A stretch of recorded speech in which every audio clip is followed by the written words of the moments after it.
Всероссийские соревнования по боксу памяти мастера спорта СССР Александра Федотова стартовали в Якутске. В участии принимают спортсмены из 22 регионов страны. На соревнованиях выступят все лидеры сборной Якутии, кроме Василия Егорова, который сейчас находится на сборах.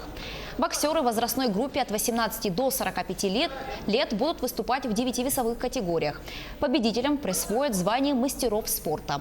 Соревнования завершатся 22 февраля. Руководитель администрации главы Республики Саха-Якутия и первый вице... Бой прошел тяжело. Парень был с Якутии. Первый раунд проиграл, второй, третий выиграл. Судьи присудили мне победу. Занимаюсь боксом 6 лет. С 12 лет привели родители меня в бокс. Начал заниматься. Вот, провел на данный момент 53-й бой был. С 43 одержал победу. Ребята из Якутии очень хорошие, все подготовленные, все бьются до конца. И все тоже хотят победить. Думаю, в ринге все равны.